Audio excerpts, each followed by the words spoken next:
Good afternoon, everyone, and a very warm welcome to today's event, Moving Forwards, Not Moving On, a Birth Parent's Perspective.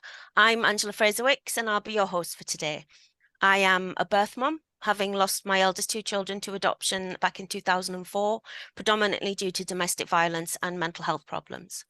I'm now happily married with a 12-year-old daughter who's had no local authority involvement whatsoever, and in December 2020, I was reunited with my eldest son. I am Chair of Trustees at Family Rights Group and founding member of their Parents Panel, which is one of their expert panels made up of people with lived experience of the child welfare and family justice system. Before we start, I'd like to say a special thank you to the birth mum who not only wrote but recorded the song that you just heard playing over the introduction. So special thank you to you for that. I know it will have impacted all of us. What I'd also like to make everybody aware of is that today's event is going to cover things that I know some of you watching are going to find triggering. But sadly, the only way for us to tell our stories and to have these conversations is to do it openly and honestly. And that includes talking about difficult and traumatizing events. We've left the chat open for you. So if you want to have a chat with each other, that's absolutely fine. There'll also be details of PAC-UK's helpline if any of you feel you need support. But what we're not going to be able to do is respond to the questions that, if any, come up in the chat, because unfortunately we are very, very limited for time today. So a little bit of background to me before I bring in our first guest.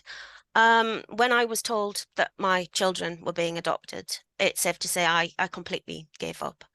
And I was so desperate that I attempted to take my own life. And I would have succeeded had it not been for the support of one particular nurse in intensive care who gave me the strength to fight. She told me she had lost her own children. Her rich husband had taken them on holiday and never brought them home. I couldn't understand how she was still functioning. She seemed incredibly together and had this really great job. And you couldn't have told by looking at her that she'd been through such trauma. And she told me that she believed one day her children would come looking for her and she wanted them to find the real her, not the her that they would have been spoken about. And she told me that that was the same for me, that my children would always need me and that she believed that one day they too would come looking for me. And I then realized, what if all there was to find about me was a file written by social workers who neither knew me nor understood me? And what would that tell them about the woman that was their mother? So I fought. I decided that they deserved to have the opportunity to get to know me should they choose. And I beat the odds and I survived. It's safe to say the next few years were horrific. When I said goodbye to my boys, I was promised letterbox. And the last words I ever said to my eldest son, who was 5 at the time, was, "I love you and Mummy will write really soon." And writing to my boys was genuinely all that kept me going. So when I was then told that there were no adopters and therefore no arrangement for letterbox, I was completely and utterly destroyed. I begged them to tell my son that I wanted to write but couldn't because I was terrified that he would think I'd forgotten and that I'd broken my promise. But sadly, in the eyes of the law, I was no longer his mum, so I had no rights at all. I gave up. I sank into a deep depression, and if it weren't for what happened next, I don't know if I'd still be sitting here today.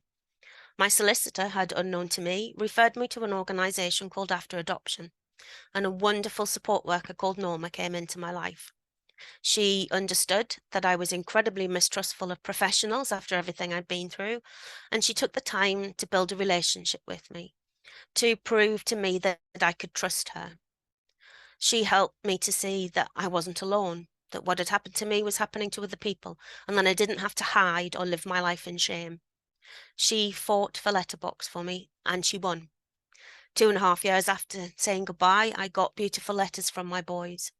This enabled me to see they were happy and safe, and it also gave me the motivation I needed to start moving forwards with my life. I moved away and I started my life again from scratch. I began to speak out about my experiences, and through After Adoption, I became involved with the Family Rights Group. Sadly, letterbox broke down when my son became a teenager, and we had no support to help us fix this. When he then turned 18, he tried to contact me, but the local authority refused to connect us. Again, he was left unsupported. It turned out to be my work with Family Rights Group that finally enabled him to find me, but this took him 4.5 years, a length of time that we then missed. Now, the reason we've called today's event Moving Forwards, Not Moving On, is because we all, at some point, had someone tell us that we should just move on, that what happened was in the past, because not one of those people understood that we can never move on. A part of us is missing. And even those of us who've been fortunate enough to reconnect with our children can never get back the time that we lost or the relationship that we didn't get to have. What we went through is a bereavement, a loss, and we go through the grief stages the same as anyone else. And whilst all of our speakers today may have been through very similar things, our journeys that we've taken to get to today are very different, because grief is not linear. We don't go forwards, we go forwards, backwards, often inside out and upside down, facing emotions that we don't understand. This is why support is vital. We need to not only be with others who've been through similar things, we need professionals to work with us who understand the system and how we have suffered. All the speakers today are going to share what support meant to them, how, like me, it changed their lives. Now, sadly, not everyone can access support. Family Rights Group is working to create a map and directory of support and information services to families in England whose children either have been adopted or there's a plan for adoption. Currently, there's no website that families affected by adoption can search to find out what adoption support is available to them in their area before, during, or after an adoption takes place, and how they can access it. I'm going to post a link in the chat if my technical skills are up to it. Now, I'm now going to bring in my first speaker, Christy. I'm going to ask her to join me and share a little bit of her journey and tell us the difference support has made to her life. Hi, Christy. I know your story is incredibly similar to mine. And like me, you were left completely without support. How did that impact you? And what difference did finding that support have on your life? And how did that change things for you? Yeah, so from the beginning, it was so hard. Just for people that don't know, I am a birth mum of two children, two daughters. I'm also a mum to a 17-year-old son who I have brought up on my own with no intervention from the social services. From the beginning, it was, I can't even put into words how traumatic it was. I was 19 years old. I was lonely. I had very little family. I had very little support network. When I was going through proceedings, there was no support. The only person I could look up to was my solicitor. And every word they said, I believed because I didn't have an understanding. All these words and jargon that was used to a 19-year-old, it didn't sit right. There was no understanding. I just knew that people were taking my children away. Um, the process on its own is traumatic without even before we even get to move further on. I remember after the hearing, sorry, when the judge said that the children would be removed, she told me I must grieve. I'd never even experienced grief at 19. I'd never even experienced death. I didn't even know what grief was. What did that mean? I was then told by my barrister afterwards that in 5 years' time, Krista, you would have moved on. You would have had a whole new family and you would have forgotten about this. That 18 years on, still not the case. Um, yeah, and that was just the beginning of it. That was even before I even got to move on. Yeah. I think I mean, having been in exactly the same situation, it's that, oh, you can just move on and forget about this. As Yeah. if we ever forget and move on when we've lost someone we care about, and the different type of grief that we were trying to live with. And I think that's what was so difficult, certainly for me anyway, to get other people to understand was, how do you grieve for someone who's still living? And people can't understand that, they can't accept that. I'm sure that you've had it as well, where your children are still alive. Why are you still grieving? And you're grieving for what you had, you're grieving for what you hoped you were going to have in the future. And I don't know about you, but when I find it difficult to move forwards because I felt guilty when I was happy. I felt guilty when good things happened or nice things happened, because I still felt like I didn't deserve good things. Was that the same for you? Yeah, definitely. Everything that you just said then. And when I did reach out for support, I couldn't find anything for birth parents. It was anybody that I reached out to support for, it was always domestic violence. It was always put down to the DV. And I went through several therapies, and the last one said, Krista, this ain't working. This is not the problem. You need help. You need therapy for your children being removed. And that was the first time that somebody had actually acknowledged it wasn't the DV what was the major problem with me. It was my children being removed. And this person, I'd moved away at this point to a refuge with my son to stay safe from the ex-partner. And at the time, this person actually got me counselling, who was known at the time as After Adoption Yorkshire. And it was needed at that time. It was a very dark time. I was very lonely. There was a lot of things going on. My letterbox had been stopped because social services helped me write these letters, but I didn't get to see the final ending of these letters. So I wasn't sure what was put in these letters. But in the end, these letters were too hurtful for the adopters, which was another trauma just added to what I'd already been through. And at the time I was having counselling. I had 4 sessions of counselling. It was only an hour long, each session, but it helped. It helped me understand how I was feeling. And that was the first sign for me of moving forward. I also, at that time, I had to make a decision for my mental health, for the sake of my son that I was bringing up. I had to somehow come to terms with, I knew that there was nothing I could do. Everything was out of my power. There was no going back. There was no one to go to for help or advice or anything like that. And the counselling did help, but when it did stop, things got darker before they got so much better. At the time, I was lonely.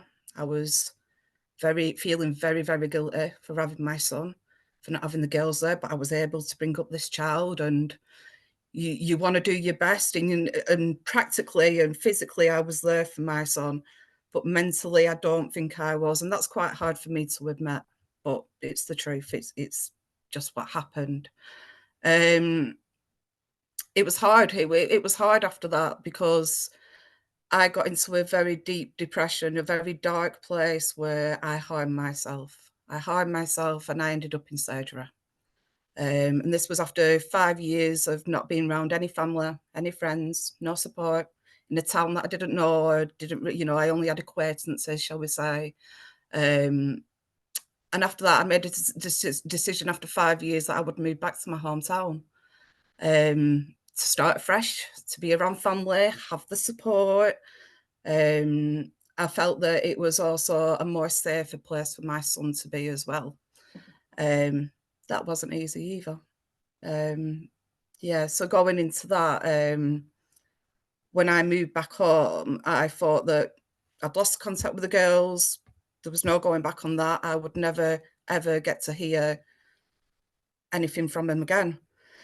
So within a few weeks of me moving back to the hometown, the social services, the support network that I had beforehand had obviously let the local authorities know that I was moving back to the hometown, and they was worried that the ex-partner would be around, but I knew that he wasn't there. So they came out to visit me just to make sure, and the social worker held out a piece of paper and she said, "Who's this? And who's this? And who's that?" And I was saying, "That's my family members." And she points to the bottom. And that's when the next trauma came. She disclosed all the information of where my children were and their names. And yeah, just another thing to add to it, where there was nothing I could do. Although I did disclose the address, I wouldn't have gone looking. I didn't go looking. I never made any contact at all. I did try search for him online, but I couldn't find him. I couldn't find an absolute thing. So I spent 3 years working on my mental health. I was building a relationship back up with my mum, which had been hard because the relationship had broken down because of the girls. She was very hurt. She suffered just as much as all of us did. And it was hard for her as well. It was hard for her for me to come back with her grandson. and she had to make start a relationship, but was very, very fearful that the same thing was going to happen again. And I seen the fear in her eyes, and that was a changing point for me, a moving forward point where I thought, I'm going to prove my mum wrong.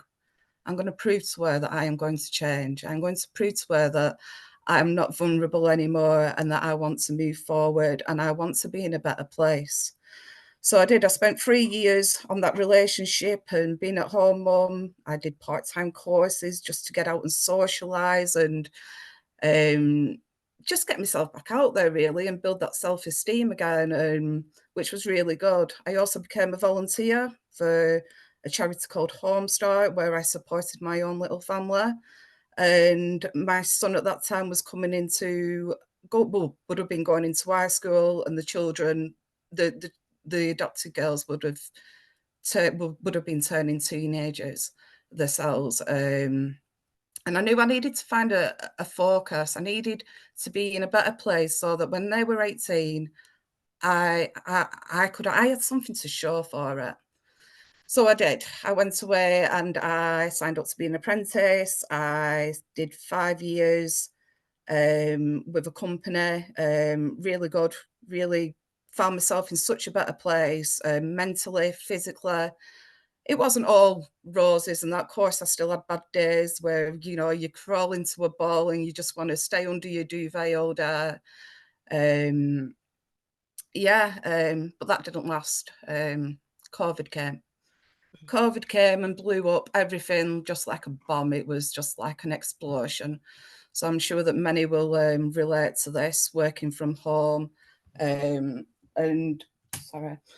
working from home with not knowing what was happening in COVID, with my own feelings, my own thoughts. My children was turning, my adopted children my children that had been adopted was turning 18. And I knew that a reunion could be on the cards, but I didn't know where to go for help. I didn't know how to do this. I didn't know where to look. And this led into me having a major, major breakdown again, where I relapsed on my mental health. I relapsed on the PTSD. I was in such a dark place that I actually got up and walked into a hospital and referred myself to a crisis team. And I said, I can't do this anymore. I can't. All this has happened. And she sat me down and she said, Krista, she says, we've talked before. I think I must have rang them before, but I didn't know. But she had all my health records in front of her. And I was like, oh, okay. And I mentioned about when I was going through courts that I was sent away for a psychological report, and I've forgotten what the other one was called. But one of them basically came back in the report and said that I had a borderline personality disorder.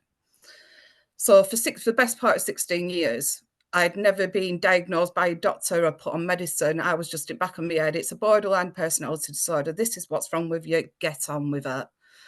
So when I told her this, she looked at me and she actually laughed at me and she said, Krista, she said, no. She says, you were 19 years old. One, your brain wasn't even fully developed by then. Two, nobody can make that decision in a 1 hour session. And that was a bit of relief for me. I thought something had been wrong with me for all them years. And it took all that time for me to realise, in fact, it wasn't. I just had a really hard time and I'd had to deal with it all on my own. And at this time I came involved with PAC. I was very lucky to have a helpline through work who dealt with mental health in the workplace, who was really good and dug really deep to find PAC-UK's details. And as soon as I got him, I referred myself straight away. And when I spoke to the people and they said, yeah, we can help you. We've got some support for you. We can help you. God, did I cry. It was, that was a massive moment for me because I'd never had that before. I would soon go on to have sessions of counselling with PAC. And then I suppose I found my voice.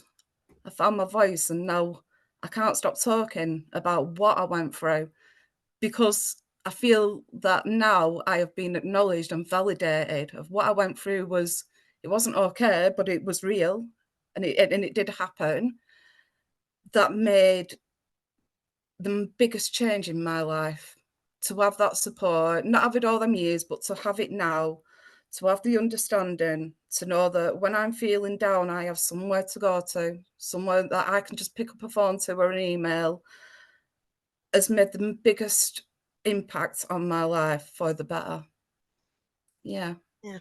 No, it's scary because I'm sitting listening, and I could be listening to my own story, because exactly the same as you, diagnosed with borderline personality disorder, carried that as this sort of blanket of shame, because it made me feel like something was wrong with me, and therefore that made me a bad person. And like you, I then went on to discover that no, I had suffered immeasurable trauma, and that impacts the way you are. And then of course you go through proceedings where you're expected to talk about that trauma and relive it again and again and again and again without actually anybody giving you any support while you're talking about it.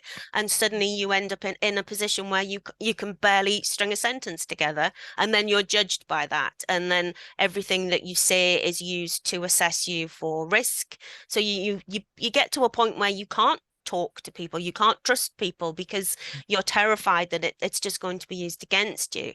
And I think for me, and I'm would like to think it's the same for you, one of the biggest turning points for me, it was I've always thought it was wonderful when I've met professionals who understand and can give me really practical advice and support. But the biggest turning point, I think, for me was meeting other birth parents, because I Definitely. listened to their stories, and I didn't for 1 second judge them or blame them. I just felt compassion. And I had to sort of turn that round onto myself and say, well, if you don't judge or blame them, why do you still judge and blame yourself? And it really helped me to lift some of that and to actually think, well, no, we are sharing this trauma, and we've all been through this. And like you know, finding your voice. And I mean, anybody who knows me knows that now I, like you, can't shut up about it. But it's not having had a voice for such a long time, or worse, the voice that you had being belittled, being misunderstood, being used against you, to suddenly then find yourself in a situation where you can speak freely. No one's judging, no one's commenting, but instead people are just rushing in with support. And to find that, I always say I found my kin. It's that ability to know that you can just turn up and say, I feel really awful today. And you don't, and nobody's gonna then try and ask you to explain why. They just get it. They understand what you're going through completely. And I think for me, that was one of the biggest impacts that I found from getting support. Yeah, so for me, it was when I was first invited to a birth parent group, and I was so nervous because 10, 15 years ago, you wouldn't have got me walking into a room like that. Not at all. But I had this urge. I just wanted to meet somebody just like me. I wanted it to know that there was somebody else that had been through the same as what I had. So when I went to this group for the first time and I walked in so nervous, I found myself sat there and I listened. I wasn't listening, I listened. And I was surrounded by very young birth mums who was going through the exact same as what I did all them years ago. And I went home that night and I cried. I was beside myself, because I knew what was coming for them girls. I knew what their journey, what they was going to go through. And one of the questions that one of the girls asked me on that day was, when will I stop feeling like this? When does it stop? And I looked at this mum and I says, I can't give you a time on that. There is no time. We don't stop. We don't move on. We never, ever, ever forget. But what we can do is do things to make it easier to move forward. We are allowed to go out there and do something for ourselves to make our lives better, to do better for ourselves. It is allowed. It's not, nobody should have to feel that because our children have been removed from us, our life stops, because it's not. And that's how I felt for a long time, though. So I get why these mums feel like it. But that's how I felt for a long time. Yeah.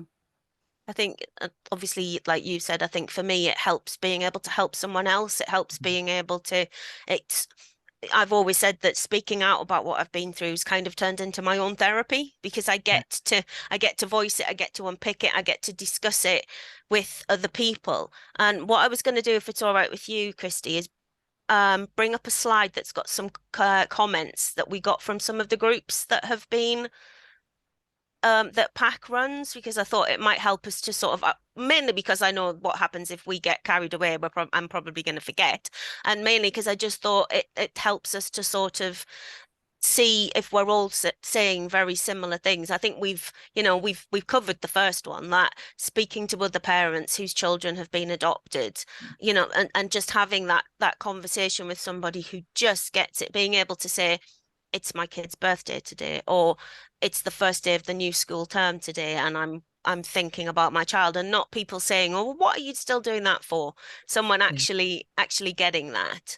And the setting off balloons on a birthday as well. One of the first things that really sort of lovely things that anybody ever did for me is when I met my husband, and we weren't living together at the time, and I was friends with his mum. He likes to tell everybody that. I'd like to point out his mum's considerably older than me. But I'd sort of walked into our kitchen, and there was a row of cupcakes. And I said, "Oh, what's this for?" And she said, "It's your boy's birthday today."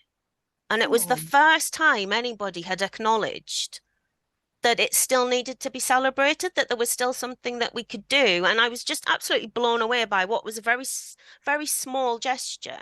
But it was a huge deal to me, because, again, everybody had always just, I think it's like in any grief, nobody ever said anything because they were always scared of saying the wrong thing. something. So Yeah. they said nothing. And obviously that then ends up making that a lot harder, because it feels like if nobody else is talking about it, you shouldn't talk about it. And you end up in that cycle of shame again, and of hiding things. Yeah.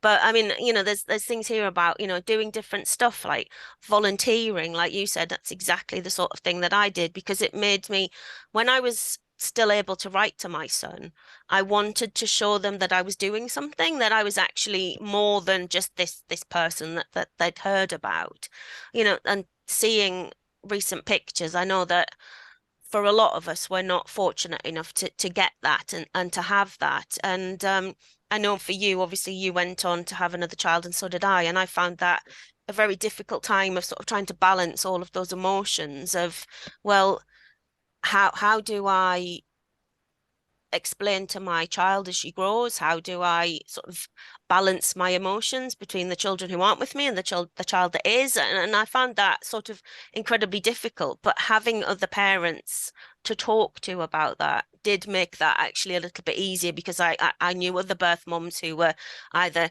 having another child or thinking about having another child, and I found that helped a great deal when it came to trying to manage those emotions. Is there anything there that really jumps out at you? And I know we have another couple of birth parents with us as well, who are joining us. If there's anything that jumps out at them and they'd like to come in and talk about them, please do. Yeah, so the comments that are on the screen now, I know the birth parents that written these, and they're so good at being open, and it's not an easy thing to do. And honestly, I'm absolutely privileged to know every one of them. Um, for me, I'm always blown away when I go to a group and they talk about things that they do, like memory box and things like that. For me, that's one of the things that I always found too difficult to do. So yes, at the beginning, I did a card and a letter, which was never put on file. It was for me to give at the very end if there was ever to meet them, and that. Teddies, just little things in a memory box, and it was put to one side. And as the years went on, it was too hard for me to do. But since going to the group, I've started making things and little memorial things, and I can actually do it now. I can look at it and say, like, so for instance, we did one week we did memory jars. And we just do a memory jar and you put in your little note in it, whatever it wants to be. And I've put one in it and I've never put anything else in it. And all it says in it is to be a happy family. Yeah, and that keeps me going. That it is the little things. And I think when you go to the groups and that and seeing other people do it, you don't feel bad. You don't feel judged. You don't feel like you shouldn't be doing it. That's how I felt. I felt like I shouldn't be doing it because these children weren't with me anymore. And that was just some part of the trauma I was going through. Yeah, no, Yeah, I get that completely. I think the one that sort of jumps out at me is the cupboard of their daughter's things. yeah, Because for me, I unfortunately lost pretty much everything that belonged to my children. I ended up with two very small shoe boxes full of possessions. And I keep them where I can look at them if I choose to, but I found that I wasn't able to go into the boxes. I wasn't able to look at the things that I could talk about losing the children, but actually going through photographs or going through possessions were just, it was too traumatizing and too triggering. And for a long time I felt very guilty about that until, speaking to other people, it's like, well, actually, this is my journey. There is no right way, there's no wrong way, there's only my way. And if what it takes for me to be able to function as a human and as a mum to my daughter is to not look in those boxes, then yeah, then it's okay for me to do that. And because I felt guilty, I felt as if I was sort of letting my eldest children down if I wasn't able to sort of sit and hold teddy yeah, bears. And then I sort of got to a point where I felt able to look through it with my daughter, and it yeah. was an incredibly difficult time, and I really struggled after that, but I made a decision to give the sort of the little teddies that were in there to my daughter, because I realized that actually they were just sitting in a box, and That's what I did. Yeah, it wasn't yeah. helping, it wasn't doing So anything. that's what I did with my son, even though they were pink teddies. He knew that they were his sisters. And this is how I brought him up on a fairy tale, at an age appropriate to understand that he had two sisters. And he had his sisters' teddies, and we had a photo album that was out, I'd say for the first 10 years, up to an age where my son could understand. And then I did put it away because it was just too hard. But the photos were out for him more than me. So he knew what they looked like as children, and he could point to them and say their names and ask me questions. But it did get to a point where I knew I knew he understood who they were. It was easy for me to put them aside because it sounds awful, but the constant reminder with no support and no understanding of what you're actually going through yourself, it was just easier to put them aside for me. I completely understand that. All of the sort of more recent photographs I had of my sons are framed and in my daughter's bedroom, because I was unable to, I couldn't do it. I couldn't get through the day seeing them there, and I felt incredibly guilty about that for a long time. But again, it was that support of sort of hearing other birth parents saying, no, it's the same for me, it's too difficult, and actually it's okay for it to be too difficult. It's okay for us to do whatever we need to do, but I think it's difficult when you have another child, and I wanted my daughter to know about her brothers, and I never wanted to hide them from her, but in doing so, that brings its whole new set of challenges, because you then have to sort of have this conversation about a situation that you're not in control of. But I was always able to say to her that whenever she'd ask questions, why can't I? I'd say because the system doesn't allow you to do that, but I'm Yeah, doing as much work as I can to try and change the way the system works. And I think that helped her. And obviously, she now has a relationship with her eldest brother that has made an enormous difference to her, because I think quite often we forget about siblings and the impact on them. And if there's no support for birth parents, there's nothing for the siblings. And I think, so it's up to us to keep raising awareness of that and keep speaking on their behalf until yes, they're older, and then I'm sure, will have their own voice. And Watch Out World, because I think they're probably going to make a huge difference as well. Thank you for taking the time to talk to me, Christy. I know it's not easy, and I know that of all the millions of things that we wanted to say, we've probably only covered a tiny little bit of them. But what I would like to say to everybody watching is Christy recorded a podcast with the Adoption and Fostering podcast. So if you want to hear more about the story that she's been showing us a little bit of, there is a podcast available, and you can have a listen, and I highly recommend it. we now have some voice notes from some birth parents who recorded them for us, who weren't able to speak today, but we're going to hear from them now. The effects of adoption never go away, but the feelings can change over the years, and with support we can learn to accept it.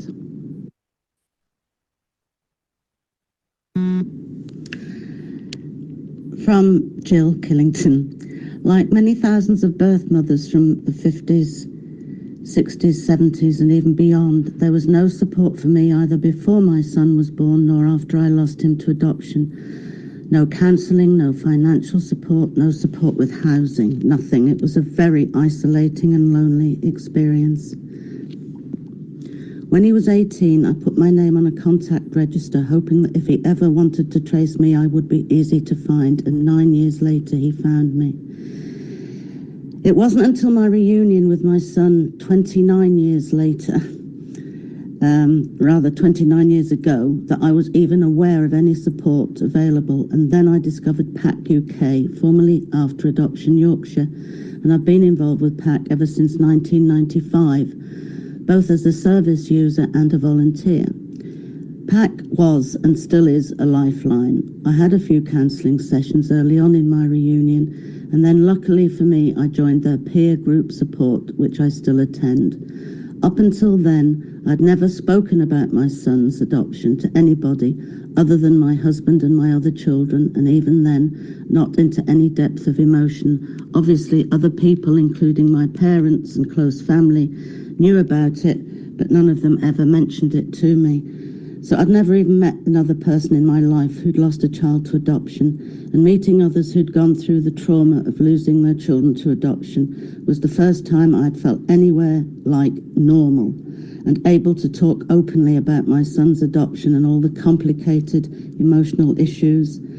There is nothing more therapeutic than to have the support of others who know exactly what you've gone through, how you're feeling, all the pits and troughs and the joys too. We are a core group of around 12 people, some with experience of reunions, some successful, some not, some who haven't yet traced or been traced, but we're a sounding board and a listening ear to one another.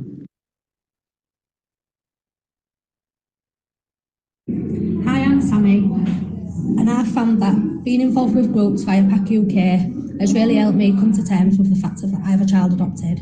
Each year on her birthday, I buy a balloon with the name or age that she is, and I get her memory box out from time to time and look at memorabilia. Moving forward, I have felt like being involved with support groups around my mental health and getting involved with support groups from a domestic violence project has helped.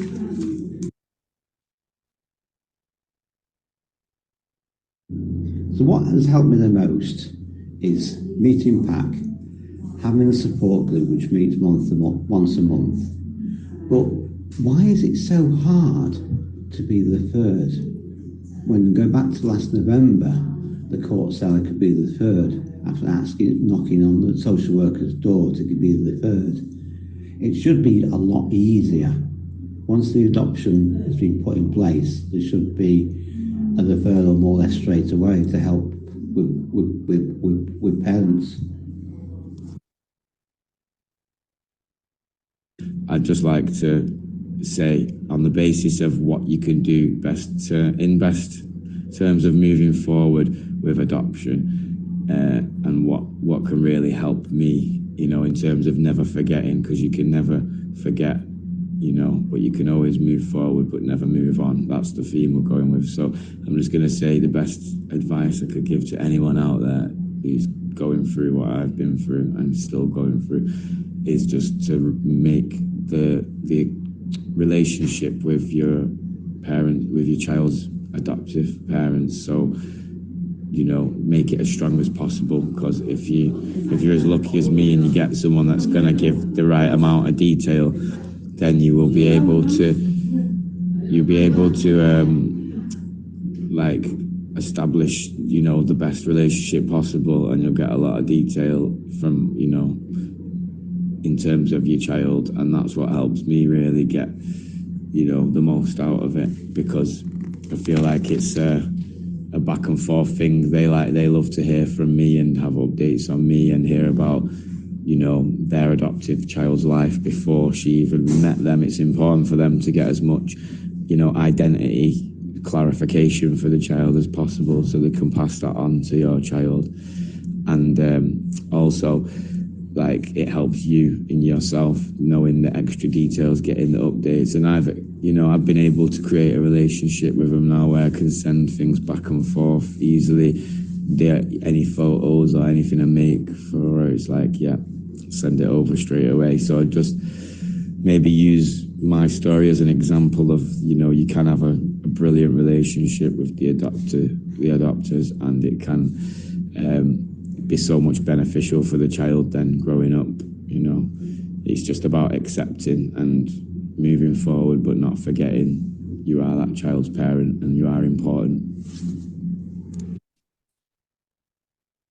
Yeah, there's so many similarities there in what we were talking about earlier, Christy. I think for me, you know, that final one, talking about that information and make sure that information is passed on, is a huge one, because I think part of that post-adoption support for us is about enabling us to show our children and the adopters that our lives have changed, that we are not the person that they may think we once were, or that everybody said we were. And I know for me personally, in the beginning, Letterbox was incredibly productive. It was really well supported. I had an excellent coordinator who really took the time to get to know me rather than the file that she'd been given and the referral that she'd had. And she actually went on to start collecting information on me. I didn't know she'd done any of this until I met her a few years later, of the work that I'd been doing.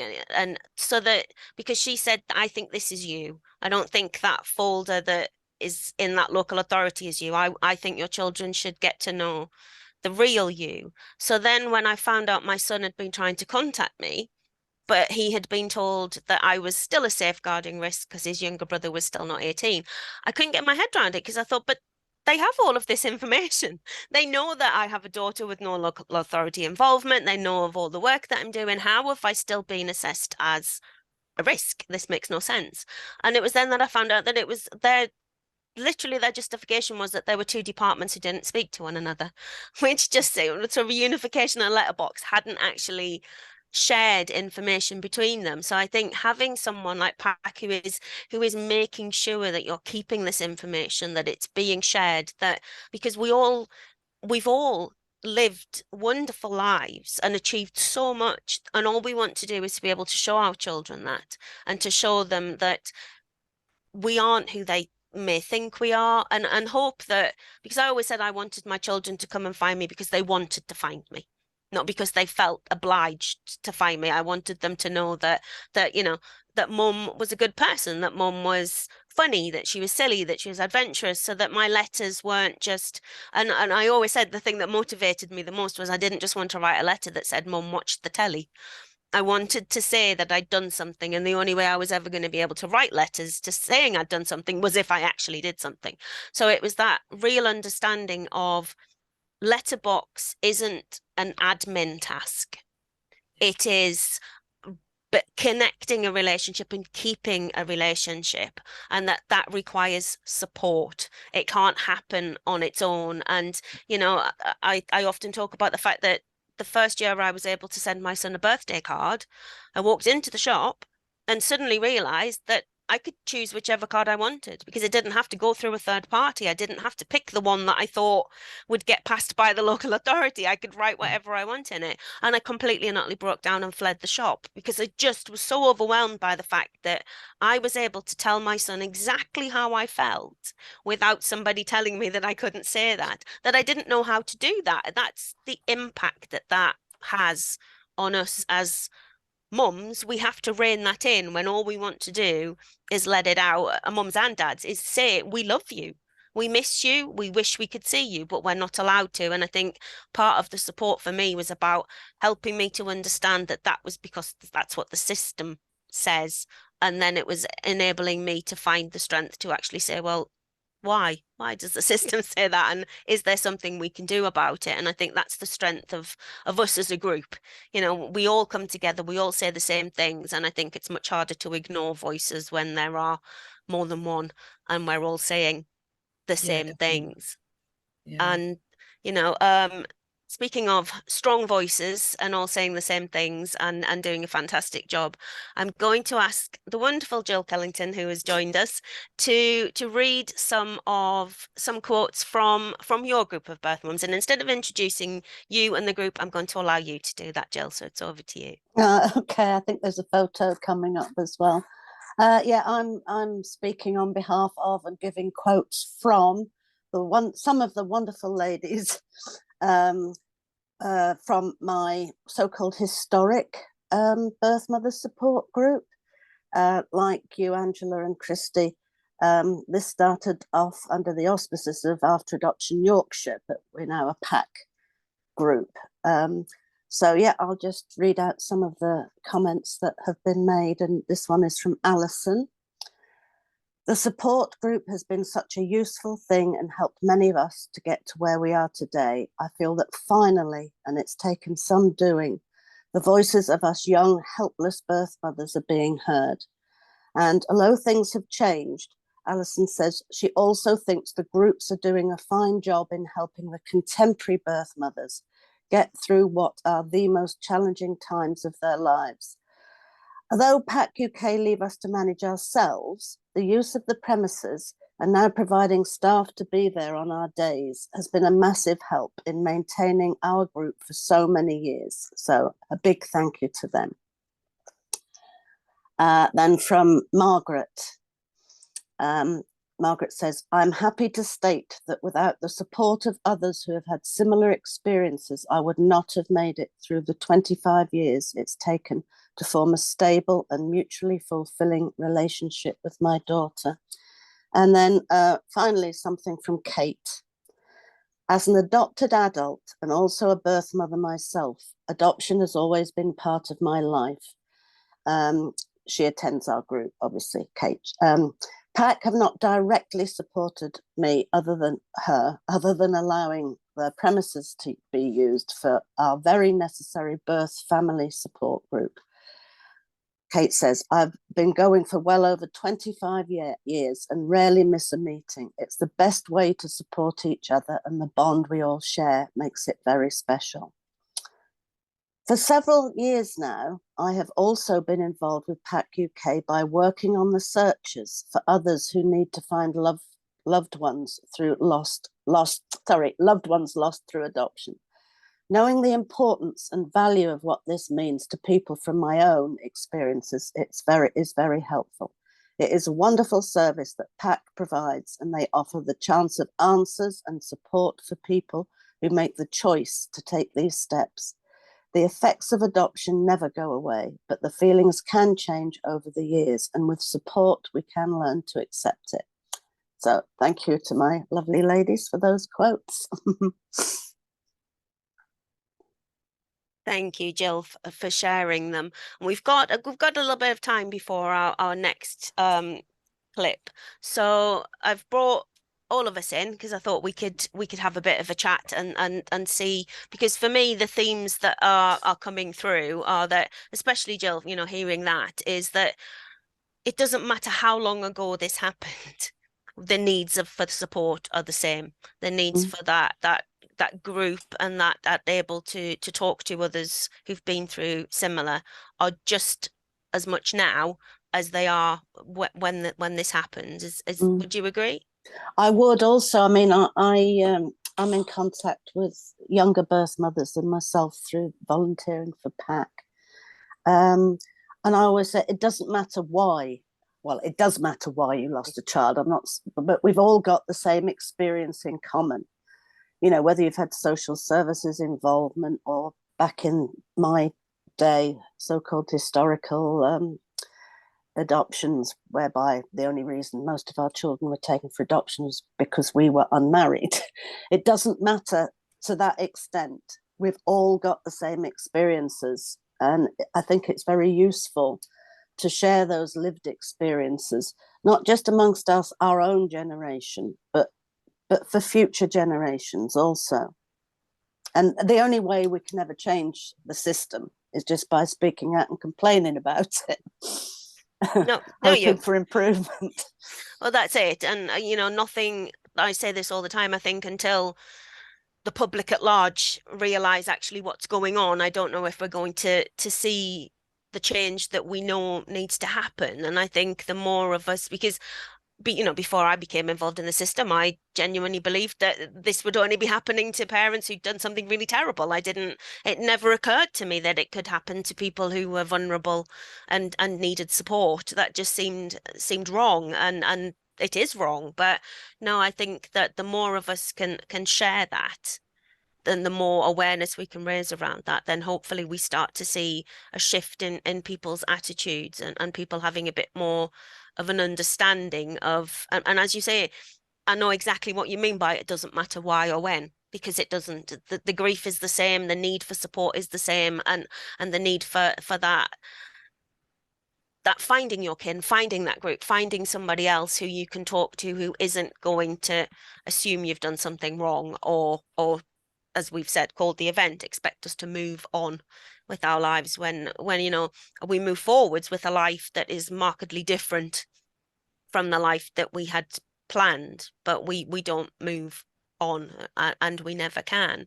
And I know I have Christy, and I know Andy, you're sitting there on mute, and Emma, I didn't know if I'm not going to put either of you on the spot, because that's a bit unfair, but I know, Emma, you do a lot of work supporting birth parents and helping us, you know, organize events like this, and we're incredibly grateful for that. I think it's just amazing watching, you know, especially at the groups, kind of watching people come together and sort of people just relaxing almost as soon as you walk in. I remember the first day, Christy, that you came to that group when I was there, and to see the difference, you know, kind of now, it's just wonderful. And, you know, the confidence that kind of comes from coming to the groups. I don't know if there's any messages that you might have for people sitting there today thinking about, nervous about attending a group or maybe attending one of our online groups. I wonder what maybe Andy and Christy or Jill, you might say to perhaps some of those parents that might listen about. It's massive to go, isn't it? So one of the biggest worries for me when I got involved with PAC was being judged, not being understood, and being nervous to walk into them groups. And what I found was it was completely the opposite.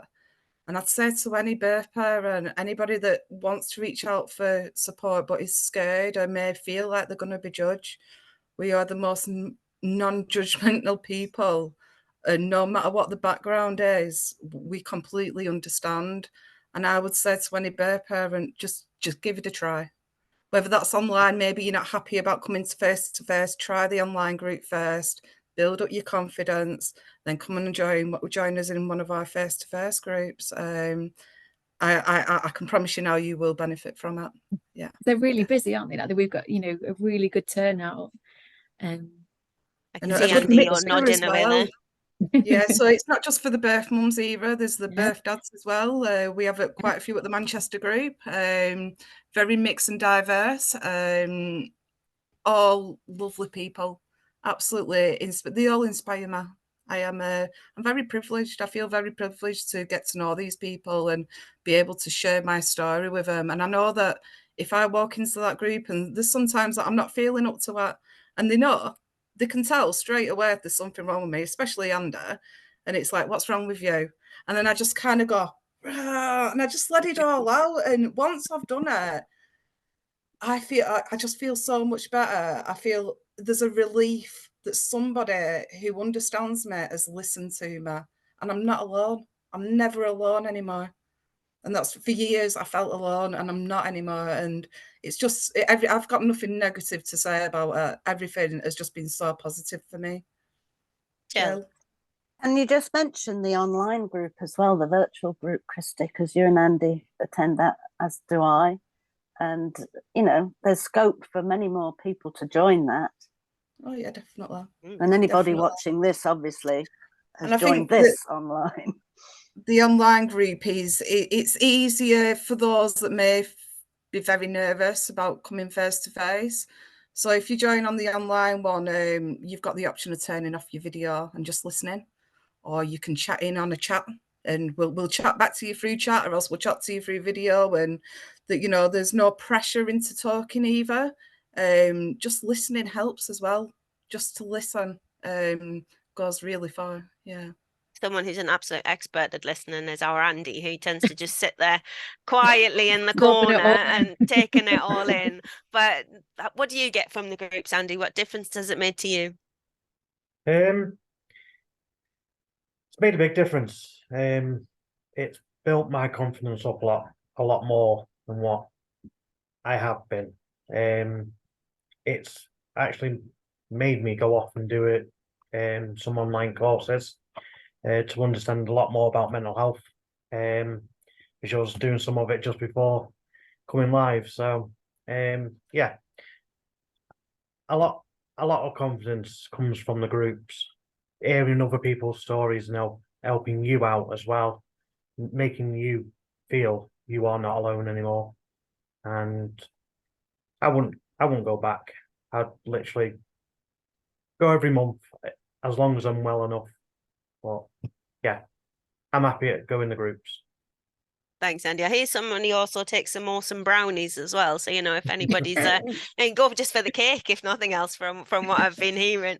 And that leads me perfectly in to our next short audio that we're going to hear, and that is from Andy. So we're going to play that now. And again, like with Christy, we will be putting a link up to the full story, and we will also be putting a link up to a podcast that Andy recorded. So here's just a short snippet of a conversation about the impact of support on birth fathers with Andy and Gary.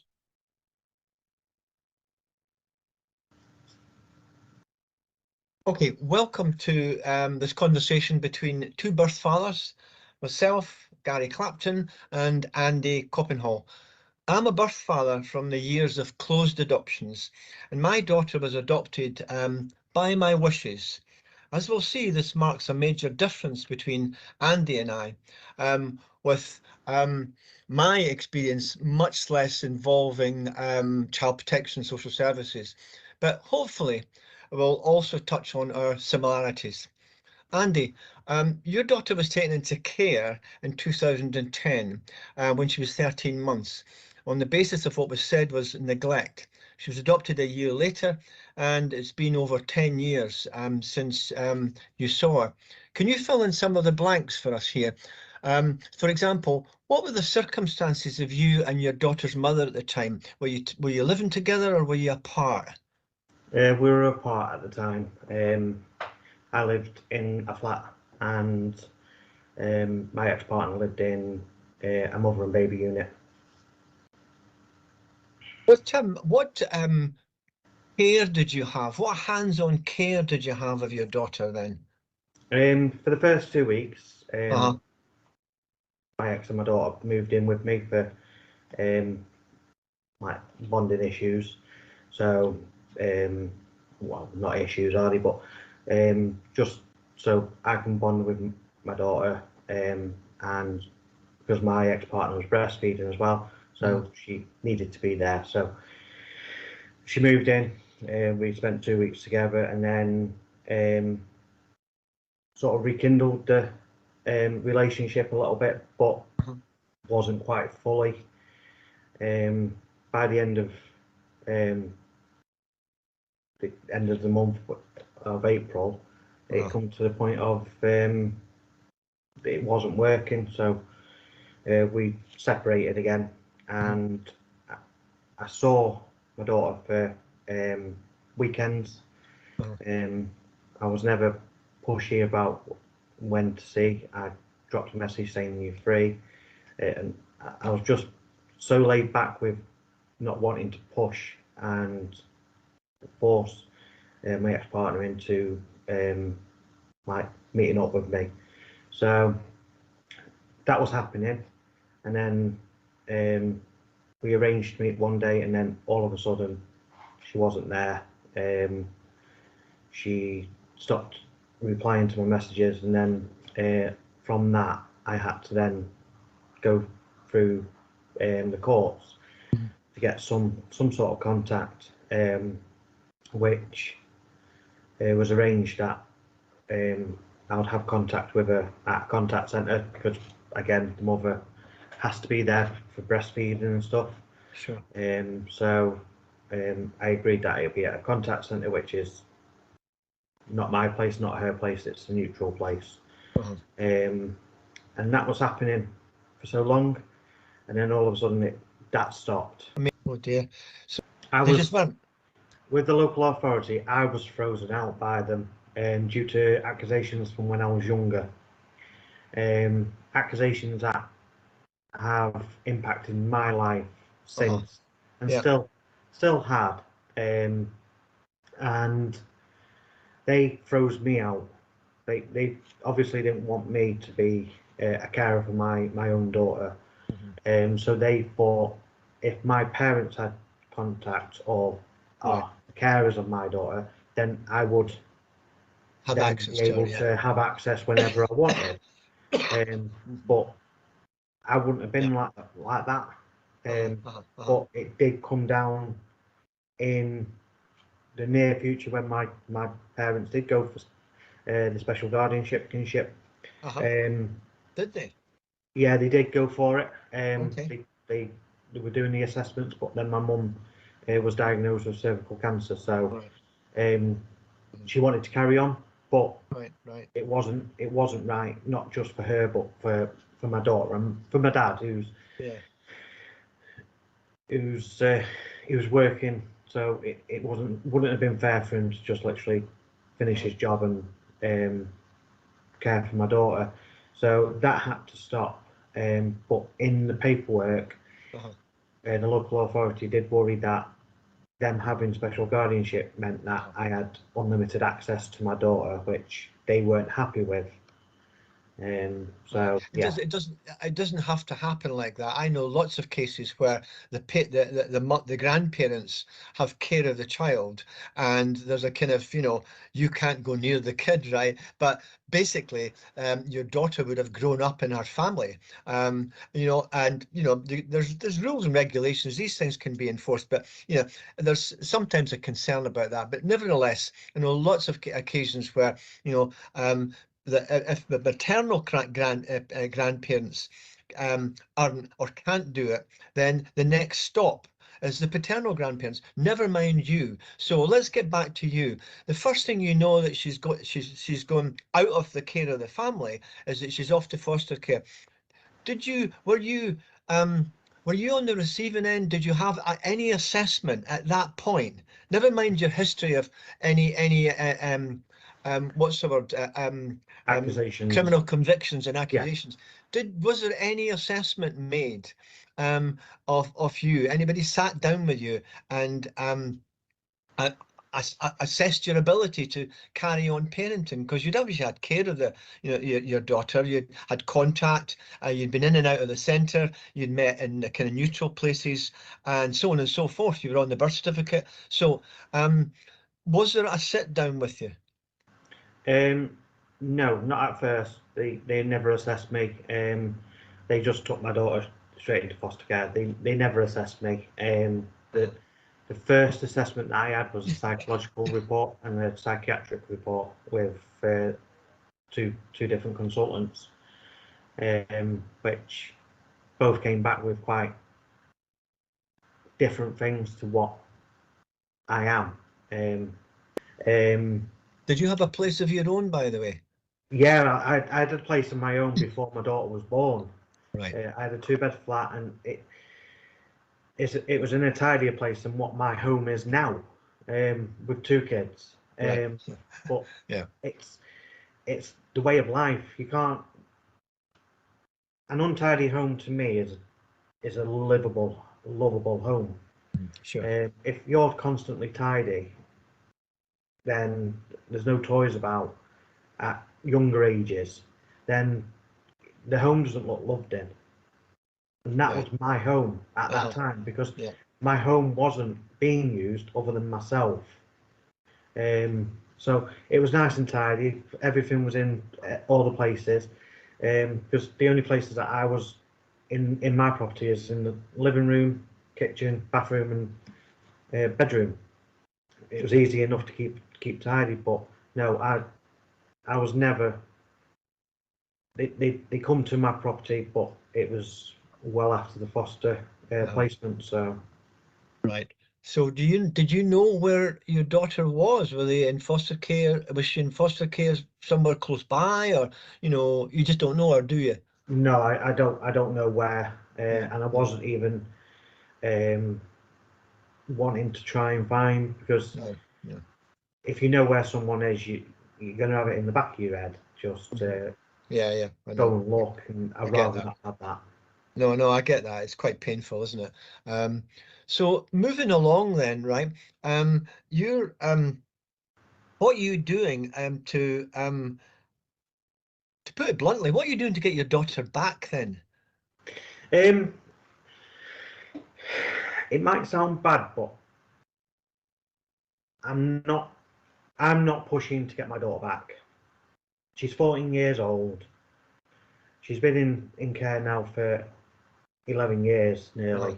Yeah. So no, I'm not pushing to get my daughter back. Oh, Andy, sorry, I didn't mean getting back now. I mean at that point in foster care. That's what I mean. So during the foster care period, no, that's okay. During the foster care period, is there anything you could have done or were doing at that time? I'm still back then. I was doing everything that I could possibly do. Right. I turned up for meetings, always turn up to meetings like good 15-20 minutes early. Even the contact, I did everything that the local authority asked for me to do. Sure. So were you offered time with your daughter at this point then? Yes. And you went to meetings, and the foster parent presumably brought your daughter to those meetings and so on and so forth, right? Okay. Yeah. I met the foster parents a few times.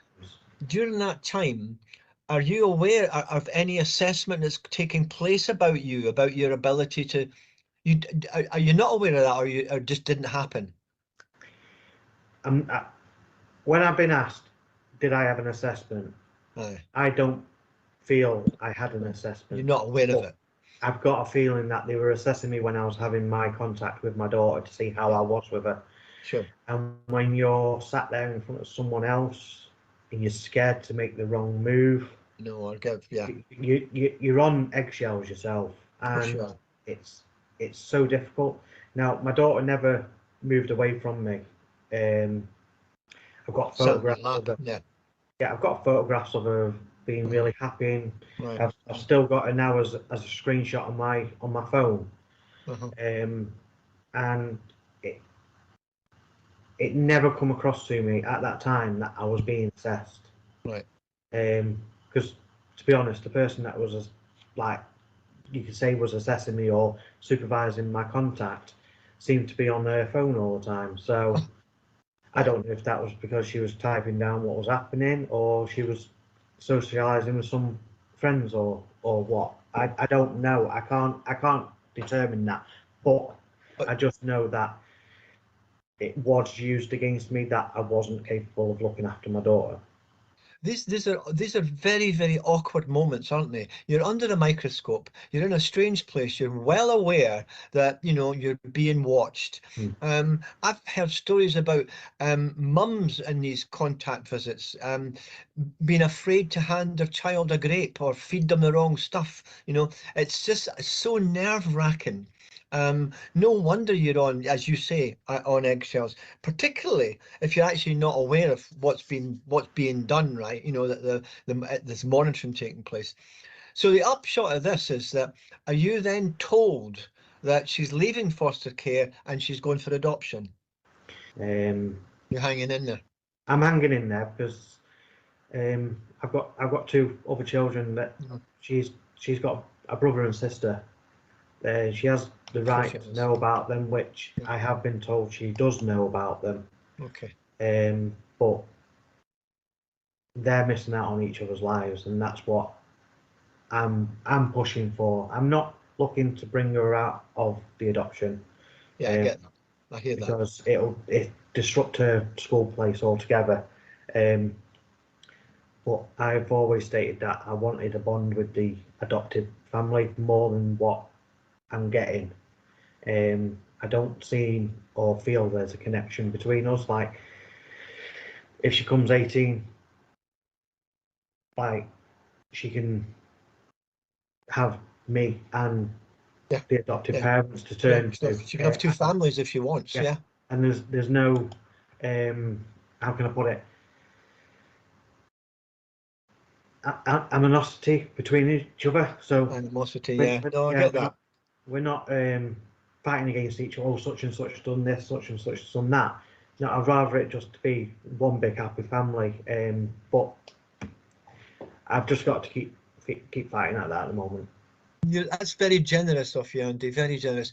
I mean, but what I wanted to ask you, we're coming to a bit of an end now. We have to, in my experience, in my research, you know, about birth fathers and adoption, out of sight isn't out of mind. I mean, how often do you think about her? Every day. Every time I switch my phone on.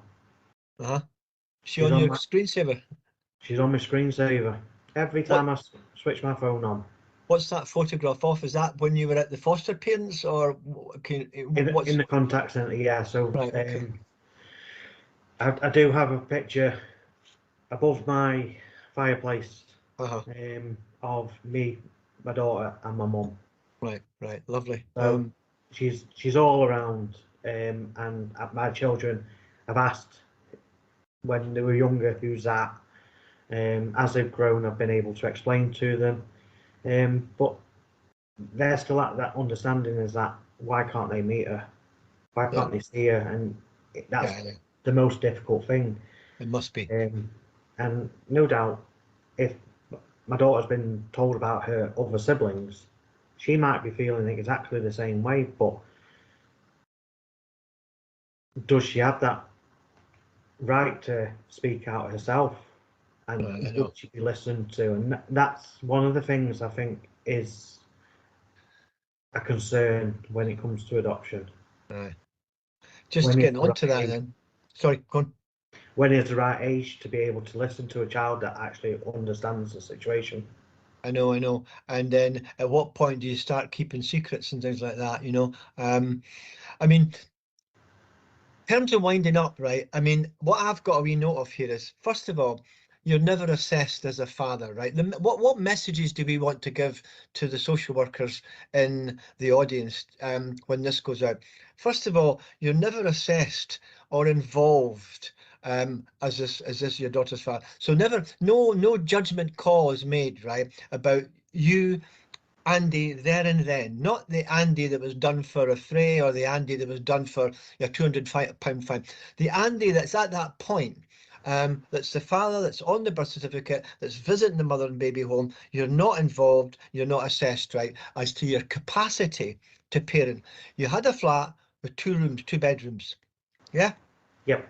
So there's no involvement. And secondly, it might even be thirdly, but there's no you have no clarity about any contact that they have with you. That, for example, like you said about when you were at these visits with the foster parents, exactly what was going on.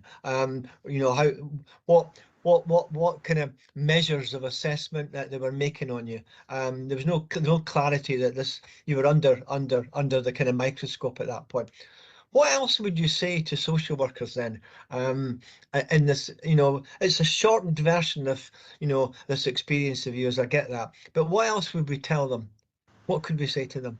I think it's, how I've seen it is that they've looked at my past, because there's not evidence there of what they're expecting.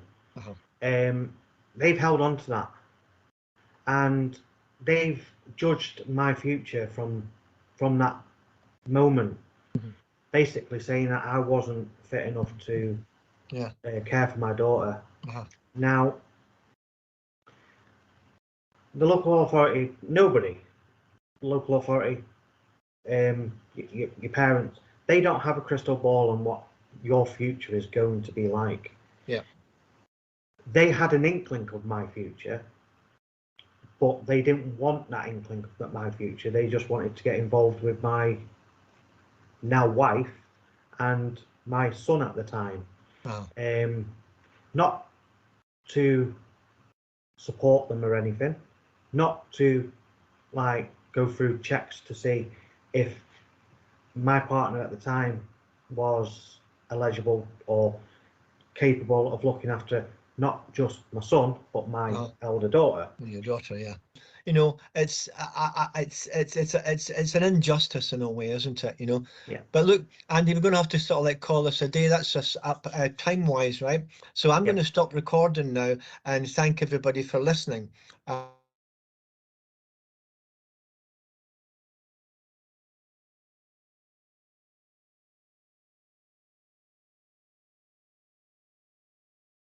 Well, thank you, Andy, for that. I think it's, as I said before it started, it's a perspective that we don't often get to hear, and I think it's one that we need to hear a lot more of. I know, like Christy, you have done a podcast with Foster and Adoption podcast with Alan Scott.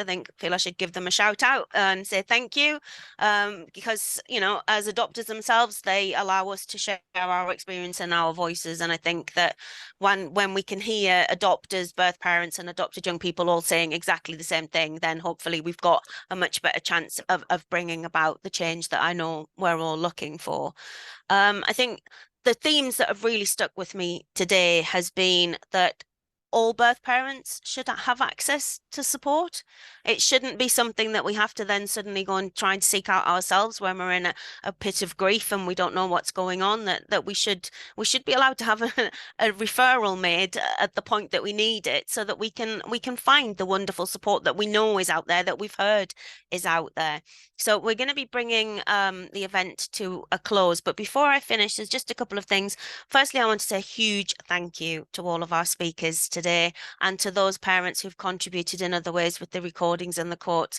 I know how difficult it is to talk about these things. I know how nervous we all get before these things, that we may not be received in the way that we want to. But I think that the lovely comments that we've had throughout the event in the chat really show that the support for us and for what we've been through, and I know myself and everybody here, that really means a huge amount to all of us to have been seen and to have been heard. A huge thank you has to go to everybody at PAC. This event, the support that you provide to us behind the scenes, which is year round, day or night, you are always there for us, and we are hugely grateful for that, because it gives us an opportunity to share our story and to share our voices. So a huge thank you to you. Anybody who's been here and has been affected, please, the details are in the chat. Do get in contact with PAC. Don't just sit in silence. There are groups out there who can help. And I think we have enough time. I was going to finish by reading a poem of mine, and I spoke at the beginning about how when my children were removed, I thought life was over and I just wanted to give up. And this poem is a letter that I wrote to myself, that woman in that bed, that vulnerable, scared person who thought life was over. And it's kind of what I wish that I could have said to her then. Oh, my dear darling girl, how I wish you could see just what life has in store for you and for me. I know as you lie there just wanting to die, that you don't have the strength for that final goodbye. How I wish I could hold you and whisper, dear friend, this is just the beginning, it's far from the end. Your life will be hard, and I'm not going to lie. There'll be times on the way when you'll wish you had died. But you'll find your own way, your voice and your aim. You'll discover the phoenix will rise from the flames. You will learn there are others just like you who care, who'll see that the cards you were dealt were not fair. They'll help you reshuffle and deal a new hand, and your journey will take you all over this land. The voice that you've hidden through fear of rebuke will become your weapon as you fight for the truth. You will speak of your struggles, your loss and your pain, and the people will listen, and you'll help them retrain. You will teach those who failed you to be better prepared when faced with a girl for whom nobody cared. You will show them compassion, no matter your grief. You will no longer see them as villains and thieves. And just when you think that you're done with the fight, when the pain gets too much and the tightrope too tight. The people around you will rush in with a net, and they'll catch you and show you you're not done quite yet. And you'll pick yourself up and continue your mission, and you'll try not to dwell on your loss and who's missing. Then one bright December in many moons' time, your boy, he will find you, and he'll be doing just fine. He will hear of your work and your fight to help others, and he'll realise he needs not one, but two mothers. He will light up your life like he did as a boy, and your life will once more be filled with the joy that motherhood brings, the thing you miss most.